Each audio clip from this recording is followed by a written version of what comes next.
start painting? Well, I have been drawing since I was a little kid.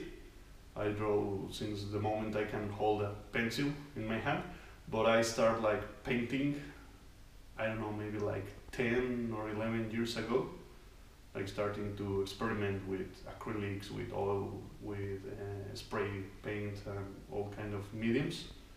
But I have been always attracted to graphism, to drawings, to images, to photographs, all kind of images.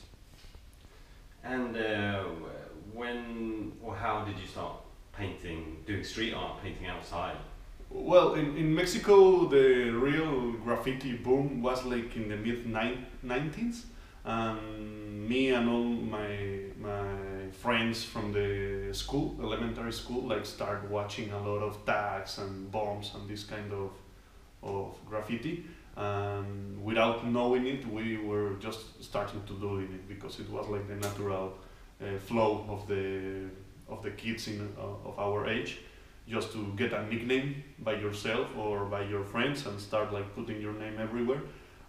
And it was funny because a lot of people was doing it a lot, but not all of them were really into art or into drawing, so they were only like doing it. And then I think that a bunch of people that we like to draw before that start like to develop more into different styles or trying different things or trying to mix it with other kind of disciplines. So yeah, it was fun because I started doing it when I was like, I don't know, like 11 or 12 years to painting in the streets, and then I stopped like for 5 years because I was like getting really bored with the only putting my name in different surfaces, and I was like, oh no, this is not really for me because I'm not too much like into typography or calligraphy or that kind of things. I like just to draw characters, weird characters. And years later, with all the street art movement and all the revolution of the graffiti, there was like a lot of people doing only characters or incorporating items of the graphic design like logos or even typography, but not in the pure graffiti way, like more like, I don't know, more free, more like without caring a lot of what they were doing, but the results was very interesting, at least for me at that time.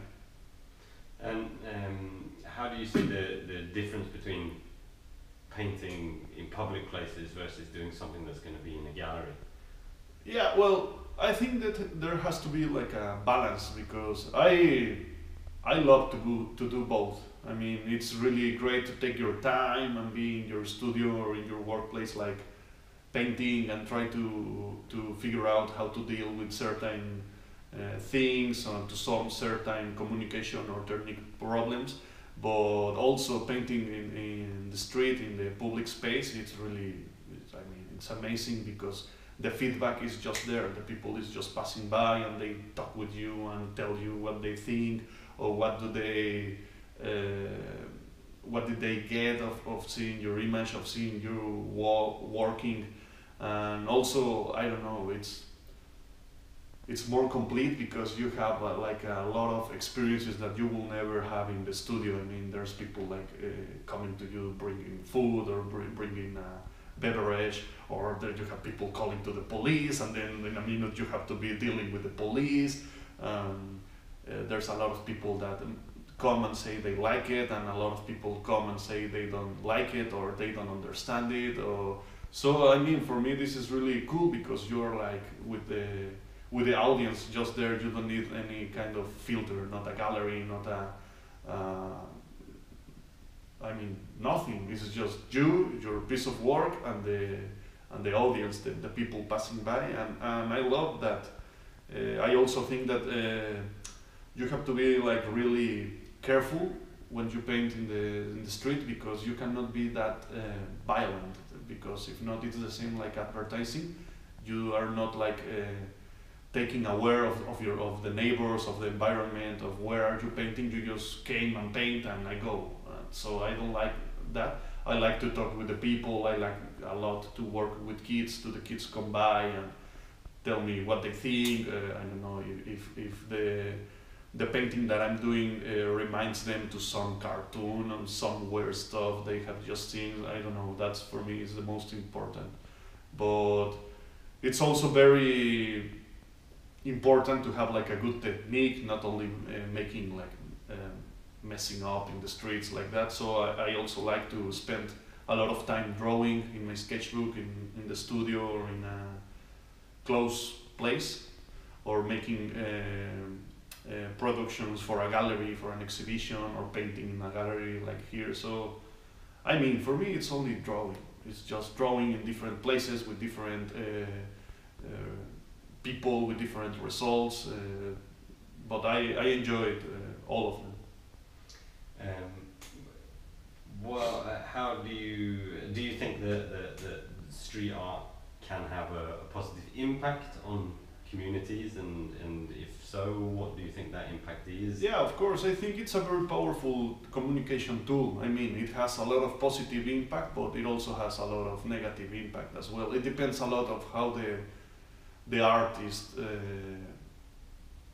take his work and what kind of things he wants to communicate. But the interesting part of this movement, if you want to call it like that, is that you have like a lot of people doing it. There's not one kind of people doing street art. I mean, there's like all kind of people from all around the world with all kind of ideas, with all kind of artistic backgrounds or information backgrounds. So that makes it really interesting, because you met all kinds of people. Some are like really fine artists, some are like absolutely weirdos, and I love that, because it's like the whole spectrum like open, and you can see a lot of things and a lot of ideas and techniques and everything.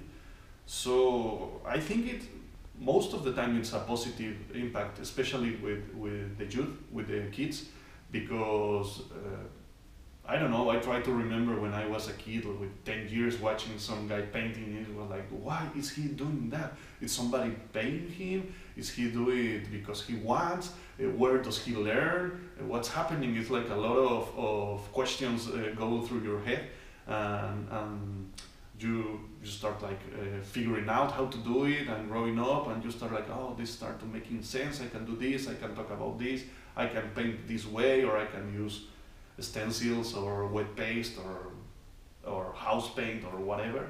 And at the end, I think that that's creativity, like starting to think how do you want to communicate with the others the ideas that you have in yourself. I don't know. Yeah.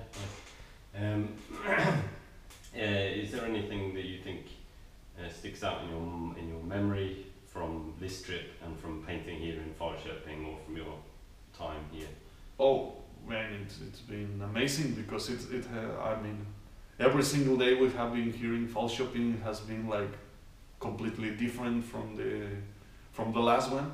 We paint a lot, we draw a lot, we have such a great time and being together and hanging up with you guys and with all the people that lives here. I don't know, the first thing that will pop to my mind, for sure it will be like friendship. I don't know, it's like really cozy environment that at least I feel really, really good for you to be real open with our work and to give us spaces and materials to work. And also it was really cool for you to let us interact with the people just like that, and trying like to, even if there's this language barrier, I think that art is a very good way to break that wall and like start to involve with the community, with the neighbors, and I mean, it's been absolutely great. Yeah. Perfect. Thank you. Thank you, Chris.